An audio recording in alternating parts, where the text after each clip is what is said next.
এ মাসেই ভারত সফরে যাচ্ছে বাংলাদেশ দল। সেখানে বাংলাদেশ খেলবে 2টি টেস্ট ও 3টি টি-20 ম্যাচের সিরিজ। 19 সেপ্টেম্বর চেন্নাই ম্যাচ দিয়ে শুরু হবে টেস্ট সিরিজ। শেষ টেস্টটি হওয়ার কথা কানপুরের গ্রিন পার্ক স্টেডিয়ামে।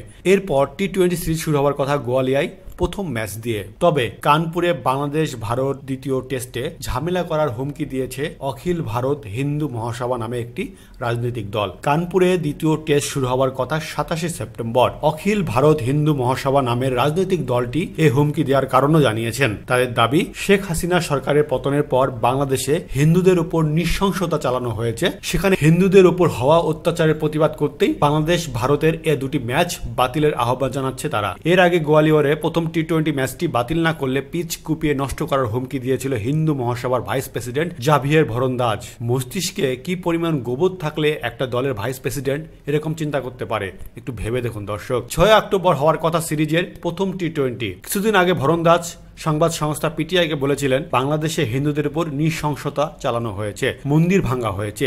এ কারণে হিন্দু মহাসভা সিদ্ধান্ত নিয়েছে গোয়ালিয়রে ভারত বাংলাদেশ ম্যাচে প্রতিবাদ জানানো হবে। সেই হুমকিতে বিসিসিআই খুব একটা কান না দেওয়ার কারণে হয়তো কানপুর টেস্ট নিয়ে নতুন করে হুমকি দিয়েছে দলটি। স্থানীয় গোয়েন্দা সংস্থা নতুন হুমকির বিষয়টি বিসিসিআইকে অবহিত করেছে। ভারতীয় সংবাদ মাধ্যম মাইকেলের সূত্র জানিয়েছে, বিসিসিআই এ নিয়ে উত্তরপ্রদেশের মুখ্যমন্ত্রী যোগী আদিত্যনাথের সঙ্গে কথা বলবে। এমনকি তারা দ্বিতীয় টেস্টের ভেন্যু ইন্দোরে সরিয়ে নেওয়ার কথা ভাবছে।